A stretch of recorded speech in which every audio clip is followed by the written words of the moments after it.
How to buy a house first-time home buyer. Are you a first-time home buyer ready to get your first house? Oh, it is an exciting time to buy a house. Interest rates are low, inventory is great, and it is time to go. I'm going to show you exactly how you can get your first house right now. Let's go. Noel. Yeah, she can fix that. If you gotta get it done, no, you need to do it better. Well, she can fix that. Yeah, she can fix that. Investment to get back, trying to get a big stack. She can fix that. Let's fix that. I'm going to share with you a detailed step-by-step process on how to buy a house and get a mortgage to buy said house. I'm going to share with you 3 tips to getting a house fast. And last but not least, I'm going to share with you my dirty little secret on how to buy a house without cash or credit. So making the decision to become a homeowner is very smart. Now, I'm not saying that it's the smartest investment ever because that is really not true. As someone that owns lots of properties and has been in the mortgage and real estate business for nearly 20 years, I can tell you that home ownership is a key component of building your wealth. However, I want to warn you that buying a house is not the best investment. It is not like the end-all be-all that's going to make you rich. Buying a home is a smart decision, but I'm going to get to why a little bit later because there's so many benefits to real estate, period.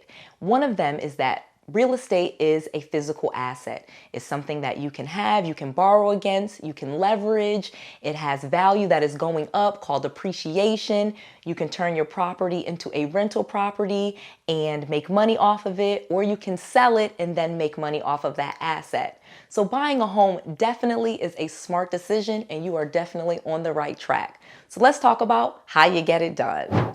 So let's talk about the mortgage process because this is so important. Many people that want to buy a home need a mortgage, meaning they need financing.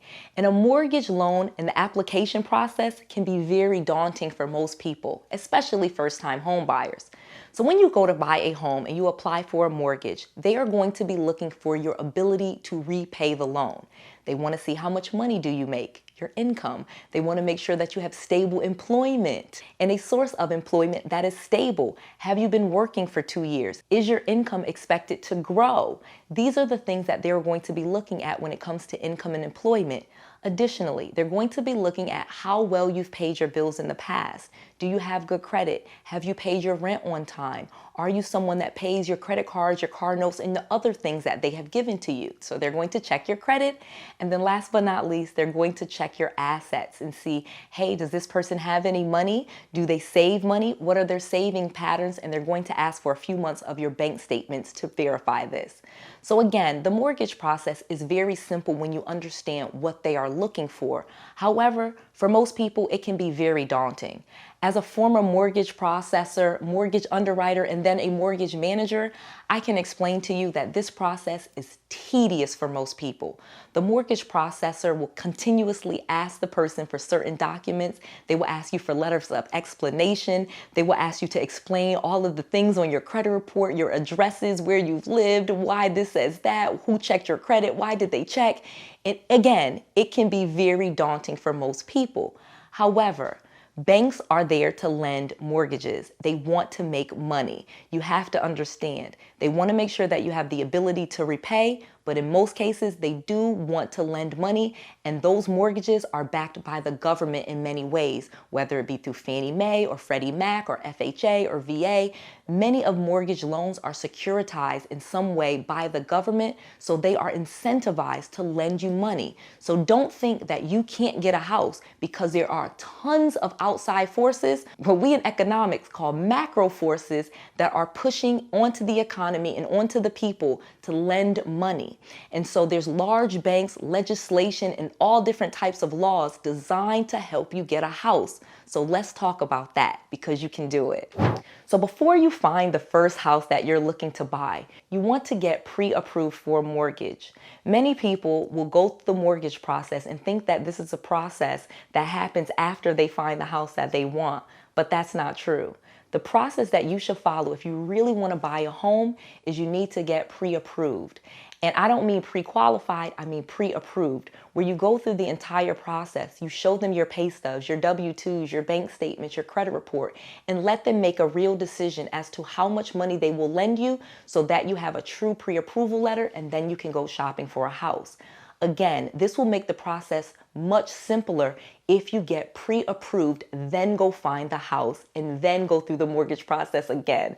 Again, I know it's a little bit tedious. Pre-approval, find the house, then mortgage approval, but that is the true process. So basically what you are going to do is go through the mortgage approval process twice. You go through it once when you get pre-approved, you find the house, and then you resubmit documents after you found the house with the contract and things like that to actually buy that house. The bank or the mortgage lender or your mortgage broker will pre-approve you by looking at all of those things, but because you haven't picked out a house, it's just a pre-approval. It's not an actual mortgage approval yet. So let's get to the next step. So once you have been pre-approved for a mortgage, the next thing that you want to do is find a house.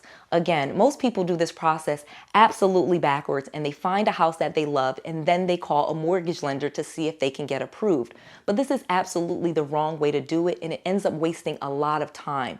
You want to go through the mortgage approval process first, then find a real estate agent to find you a house. Now, as a licensed real estate agent in the great state of Texas and the great state of Florida, I can tell you that real estate agents are awesome at helping people find a home. In fact, Noelle doesn't really help people find homes anymore. I've grown past that and I really like investing, but there are tons of real estate agents that love helping buyers find the perfect home for them.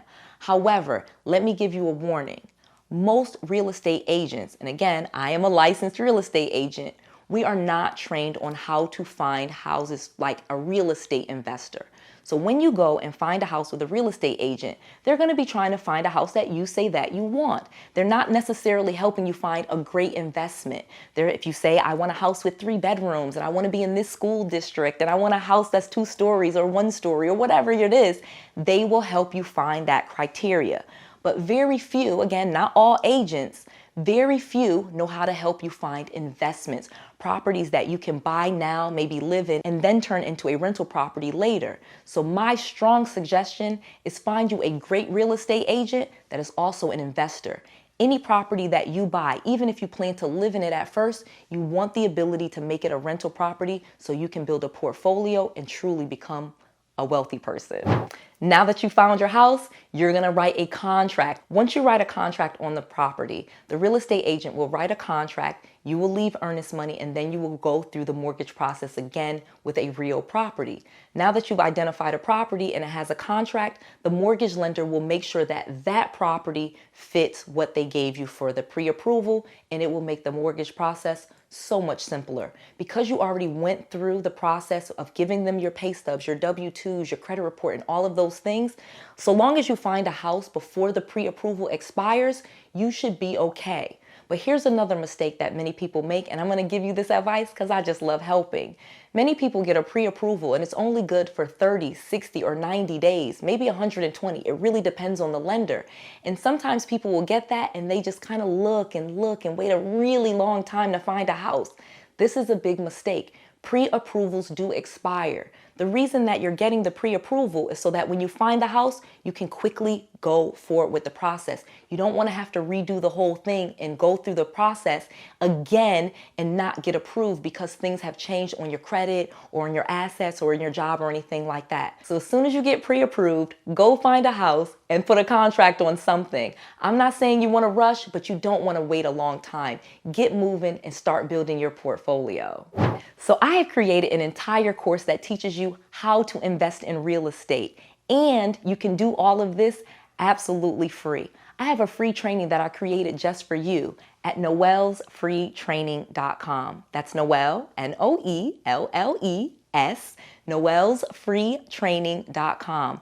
I teach you my exact formula for investing in real estate with little to no money and to make big profits. It has created millions of dollars for me, my business, and lots of other students, and I encourage you to check it out. Again, it's absolutely free.